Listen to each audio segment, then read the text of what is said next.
Minister, last week I mentioned in the Dáil that just maybe we haven't had the places in this country for tourists next year. Figures from Fáilte Ireland for 2019 saw international and Irish tourists yield an estimate 9.5 billion. Tourism gives employment to 270,000 people. This industry must be supported and protected. Minister, 70% of these jobs are actually outside of Dublin, and they're a huge regional employer. Gives employment for students, spin-off of local retailers, suppliers and the agri-marine community. While tourism acknowledges that 2022 had a great rebound, yet the industry is very nervous of this winter ahead. Escalating costs, hyperinflation and economic slowdown is not helping. VAT must be retained at 9%. We need to stay in line with our European neighbours to remain competitive.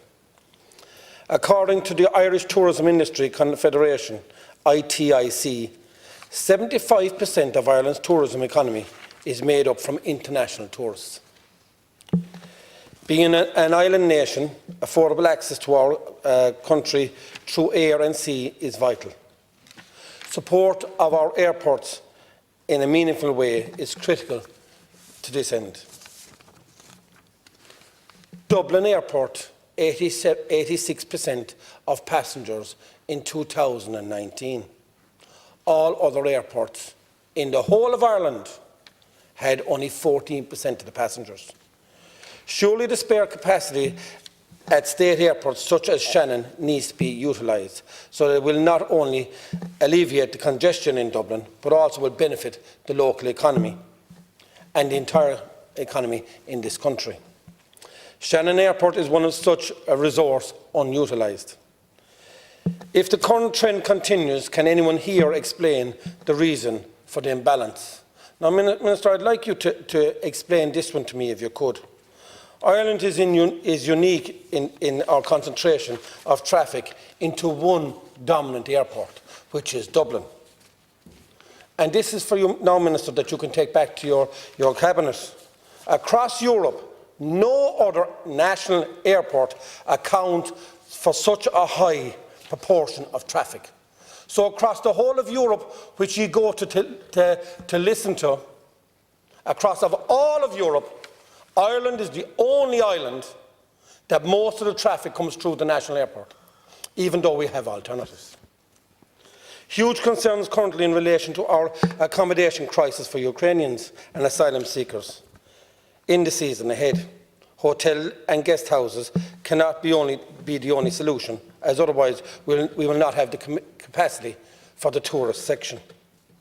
Government will have to look at other alternatives to meet the accommodation demands other than hotels in our tourist areas.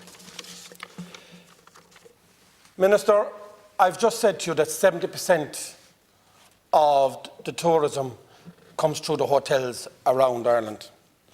And I leave Limerick City and I go through Partiswell, and we go into a day and you have the Woodlands House Hotel, and then you go in, you have the Dunraven Arms. You head on West End and you go into Rathkeil House Hotel, on to Newcastle West End, and we got the Long Court Hotel, and then to Abbeyfield, where Leon's Hotel.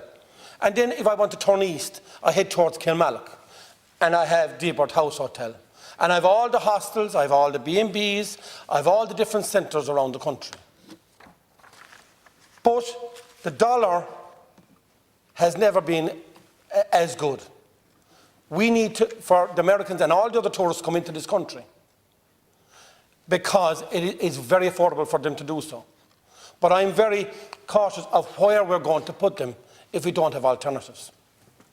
Not only that, we'll have the knock-on effect of all the tourist shops that will, bike shops, coffee shops, tourism, all the different knickknacks that we get around the country. And as I say, the lads here talked about all the other counties.